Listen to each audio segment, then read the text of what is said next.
Hello, hello. Bonsoir à toutes les mamans congolaises. Que la paix du Seigneur soit votre partage. J'espère que la vidéo, écoute, na kimia, tout ça vraiment ne sert ça vidéo na biswa lelo. J'ai été attaqué. J'étais dans la zone de guerre avec un ennemi qui était vraiment actif, puissant et puis invisible. Imaginez-vous, oza na zone ya bitumba, ba bombe eza kokoya, masasi eza kokoya, et oza wana ebité. Na monguna moko azolanda yo pour détruire yo. Il est vraiment puissant et puis invisible. Moi mona na misuba ezate.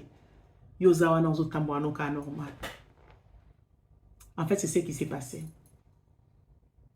Na ebité ndeko na ngai ozolanda biso. Soki vidéo ou écouter na position nini. Na ebité soki vi na yo, tout ça va. Na ebité soki na vi na yo, ça va bien. Mais surtout tali bandako na biso nyonso parce que mission oyo House on Fire eza mission ya ba famille. Surtout tali bandako na biso nyonso au monde quand même il y a quelque chose qui se passe. Il y a quand même quelque chose qui n'est pas bien. OK ngana otoza vraiment content nango 100%. C'est une attaque. Tout le monde a le bano to boti na poto. Bana mingi.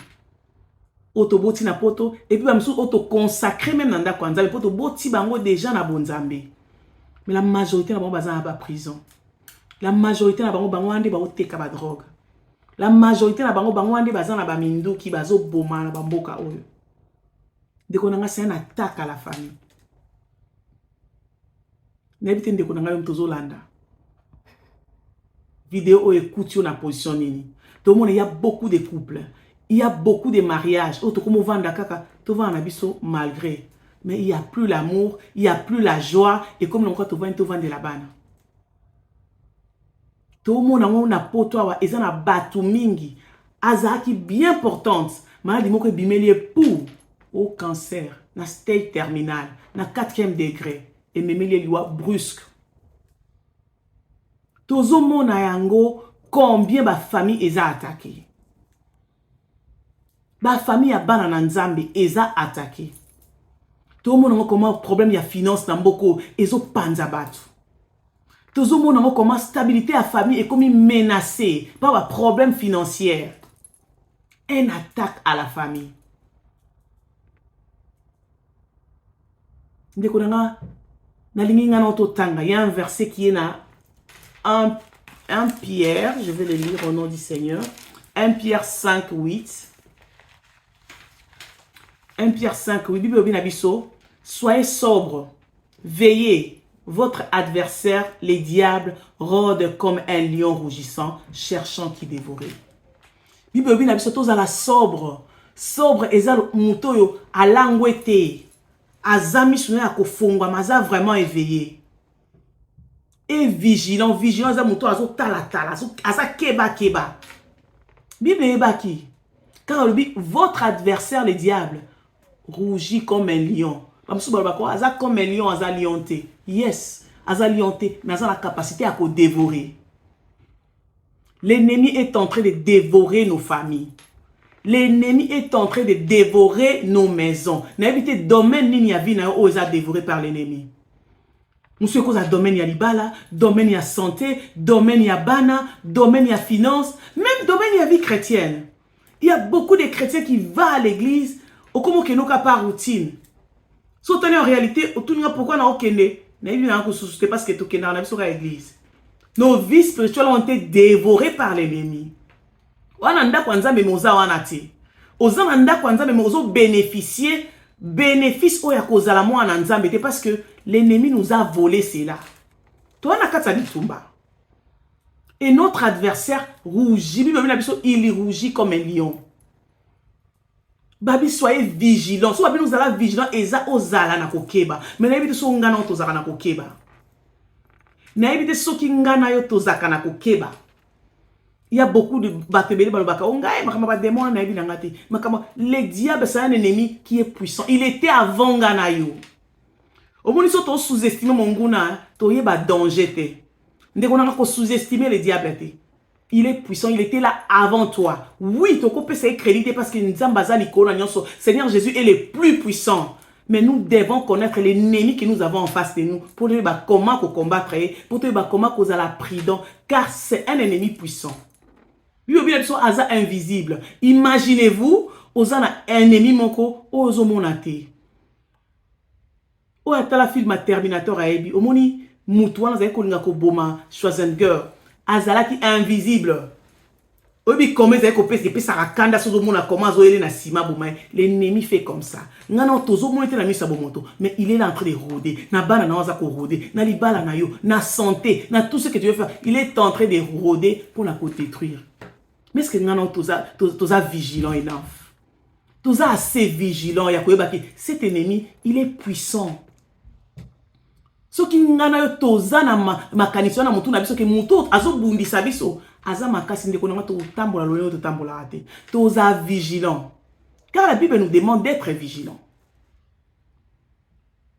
Il y a un jour nazali nanga bien tout allait bien na ndako nanga nake otika ba na classe nazali na ba douleur mona ba ventre nake otika ba na classe na tiki bango c'était bien tout était bien mariage ça allait finance pe na ngolo nzambe ça va bana bazaki bien bana ba ko la ba tiki bango na classe nake pas médecin na ko pas médecin obina non na continue na hôpital à monene parce que non on a place oyo ozo capacité on est un peu place modélica nake hôpital à monene médecin à hôpital à monene na salinga échographie a monique naza na bulle moko makila et vandinga na place na série moi place bana bavanda na veine moko moké et vandi na place mo très délicat médecin lobi nanga bingo za na vanda kando na kiti wana to luka spécialiste moko ya ko sala opération les opérations moko très délicat de fois pas spécialiste médecin à place mususu ya hôpital na biso munene te na mboka na fa uta musika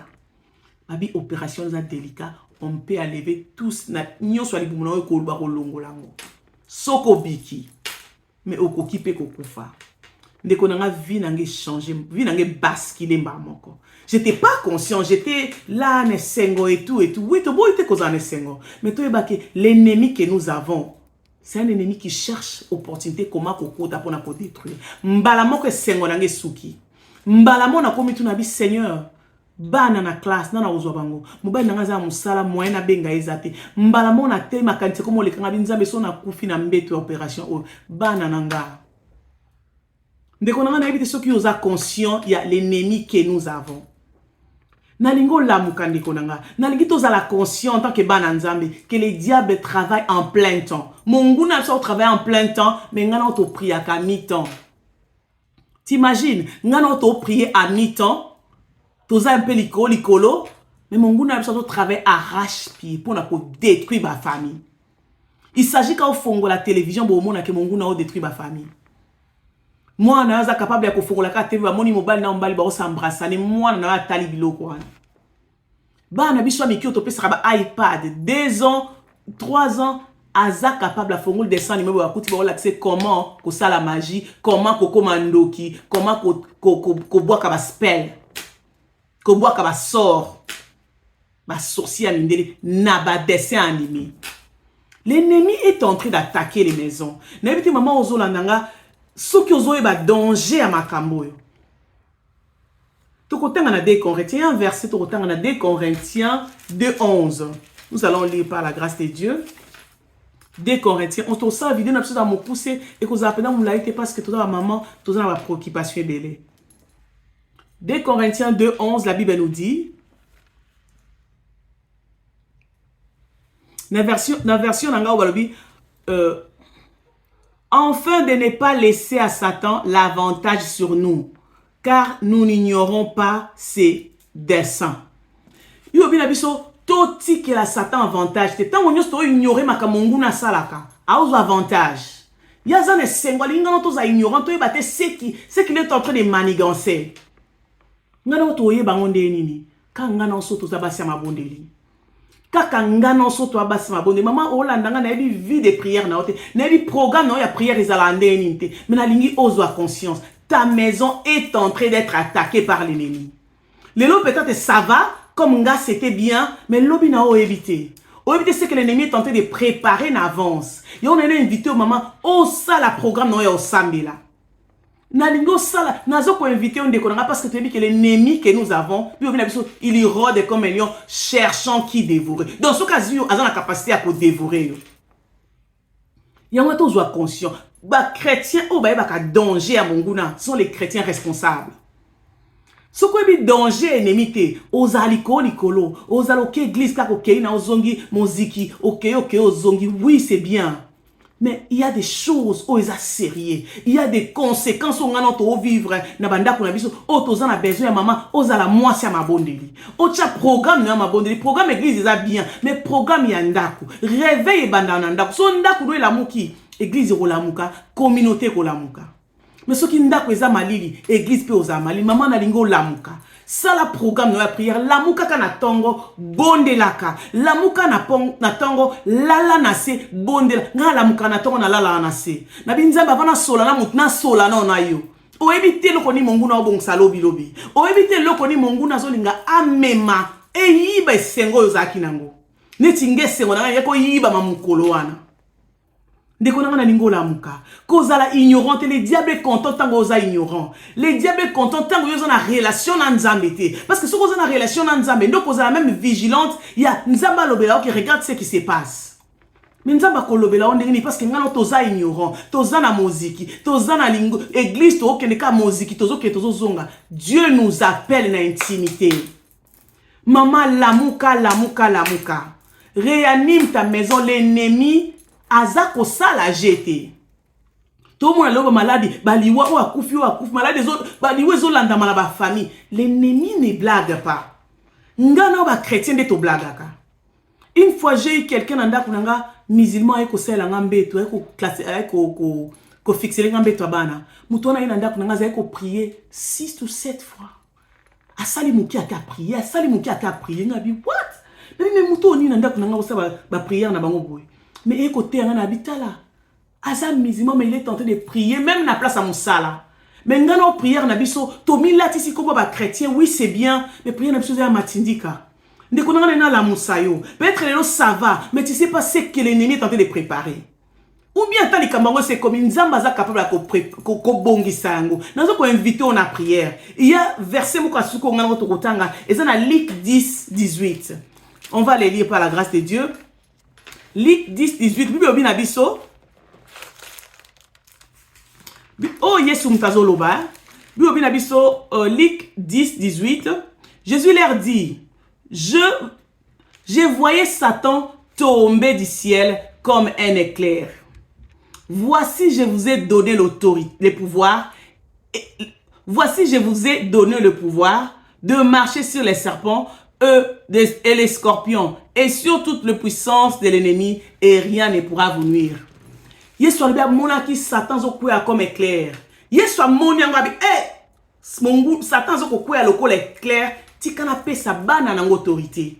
Yesu apesi bana apesi ba disciple wa bazaki 70 ba utaki mission le bazongi. Yesu apesi bango autorité parce que c'est ba ki ngana tozo na besoin autorité. Na mokili otoza na besoin d'autorité, l'ennemi est en train d'agir au lingo lingate.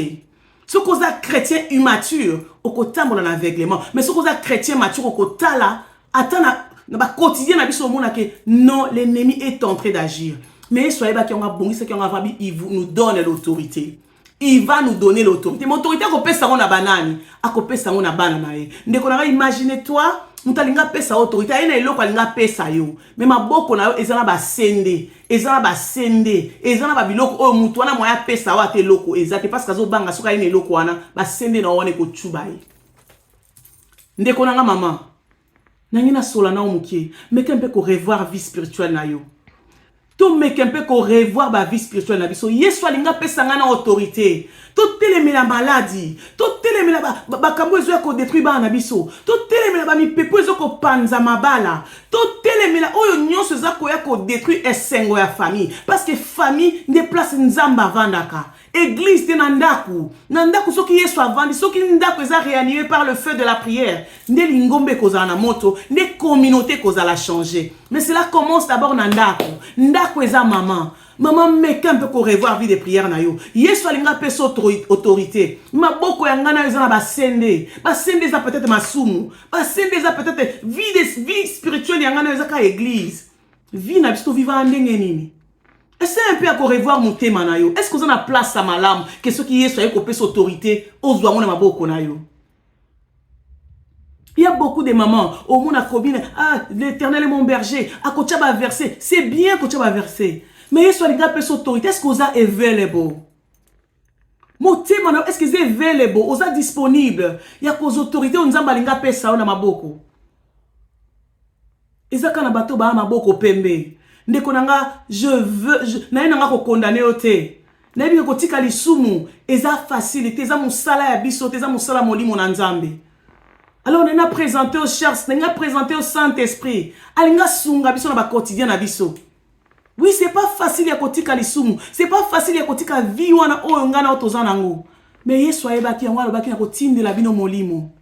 Ndeko na nzamba linga pesa ngana autorité. Maman sans autorité eza passé parce que l'ennemi va venir ndako na yo a baby sibana, a baby silibala, a baby si fidance. Mais ngana otokotika bon te kaka so to en autorité on nzamba pesi biso. Nzamba linga pesa ngana autorité, mais est-ce que toza disponible? Motema na ngana yo est-ce qu'ils sont disponibles pour recevoir l'autorité de la part de Jésus? Parce que je vous ai donné l'autorité de marcher sur les serpents, sur les scorpions et sur toute puissance de l'ennemi. Est-ce que osa ebo, osa available, ma boko nous a clean. Ndeko na ngana osenga yo ntolanda vidéo yo.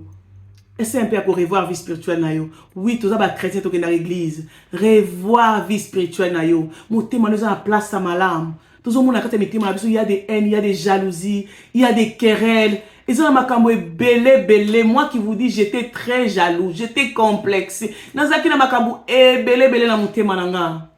Insécurité kolobate. Mais nzamba komi ko sokolanga mukie na lobite ke na komi, mais Dieu est en train de guérir mon cœur, mukie.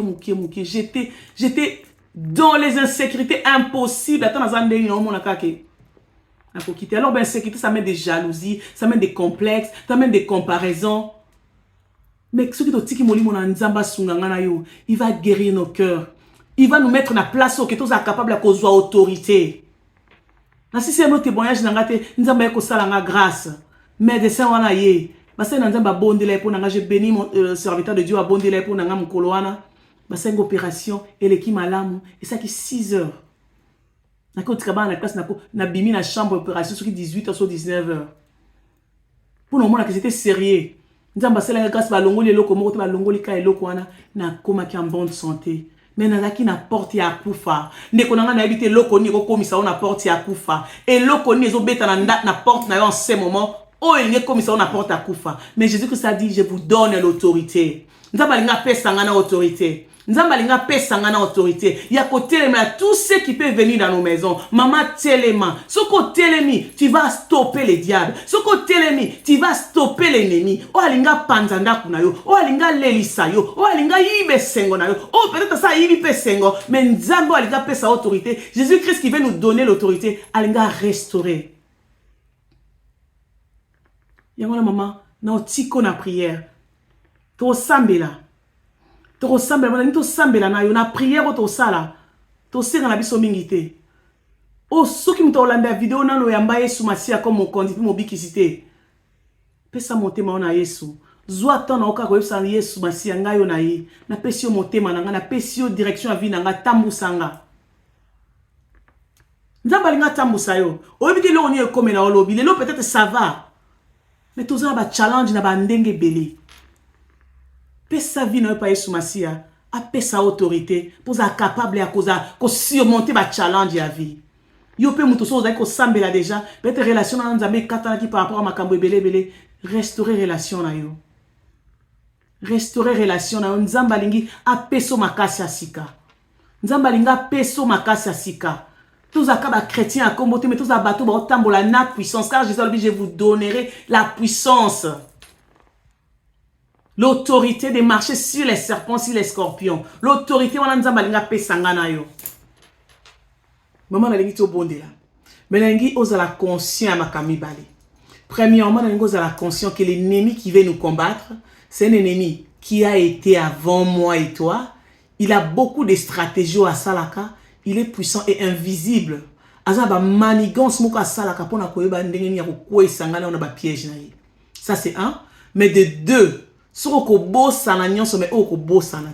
Que tu as un Dieu plus puissant, le tout-puissant, qui veut t'équiper. O alinga empower yo, apesa yo puissance, apesa yo autorité. Pourquoi kolonga na ba challenge nyonso kutana na vie na yo.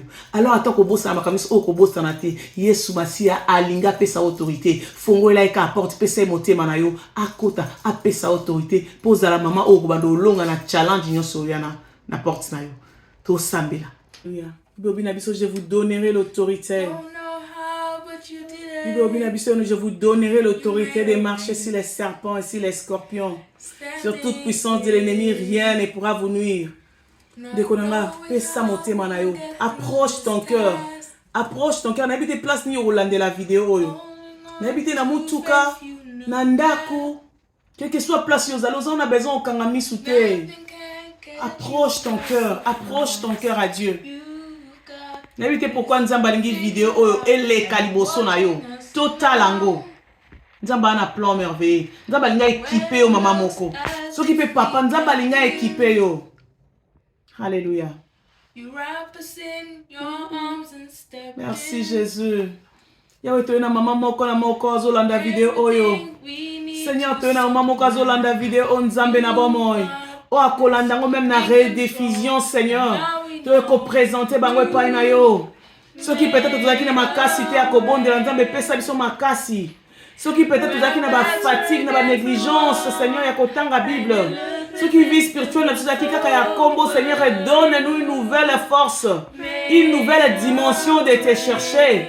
Nous voulons pas être des chrétiens kaka ya kombo. Nous voulons être des chrétiens qui vont marcher avec la puissance. Nous voulons être des chrétiens qui vont détecter plan ya monguna na banda kuna biso. Nous voulons être des chrétiens qui vont s'élever pour arrêter mi pepe nyonso monguna kokoya na banda kuna biso. Alléluia. Yahweh nzambe na bomo. You make a way. Yahweh pesa nzela nzambe na bomo. Pesa nzela. Only because you made Kembonayo, Kembonayo, Kembonayo, Nzambe nanga. Nzambe malamu, Nzambe malamu, Nzambe malamu. Kembonayo, Nzambe malamu, Kembonayo, tolingi tomonae. Kembonayo, Kembonayo, Kembonayo, Kembonayo, yono belibisoe. Kembonayo, zualokumue. Kembonayo, Kembonayo, Kembonayo, Kembonayo, Nzambe malamue. Kembonayo, tolingi tomonae. Kembonayo, Kembonayo, Kembonayo, Kembonayo, tolingi tosimbae. Kembonayo, tolingi totatola. Kembonayo, Kembonayo, Kembonayo, tolingi tomona. Tolingi tomona. Yahweh tolingi tomona. Yahweh tolingi tomona. Yahweh tolingi tomona. Yahweh tolingi tomona. Yahweh tolingi tomona. Yahweh tolingi tomona. Yahweh nzambe na bomo topesio merci. Topesio merci. Pour la nyonso yo sali na mission alléluia Jésus. Topesio merci pour tout ce que tu es en train de faire na kati na émission nzambe na bomo. Totiki maman moko na moko akolanda émission nzambe na maboko na yo. Merci pour ce que tu as fait dans nos familles. Topambole koza nzambe malamu. Maman kozolanda émission oyo. Totiki ona kolanda nzembo. Landa nzembo si ya moyen ko bondela. Si ya moyen ya yemba. Soki eloko nyonso molimo na nzamba ko tshana motema na yo sala nzamba pambola bino. Soki vidéo e pambolio, n'hésitez pas à partager na maman mususu. N'hésitez pas à share en open na bandeko mususu. Pour être to réanimer bandako na biso na moto, to kwa ko stopper misala ya monguna na bandako na biso, na mangomba na biso, pe na communauté na bino nzambe apambola bino. Gloire au Seigneur. Mama Bijou Bilonda, God bless you. Bye. Yeah.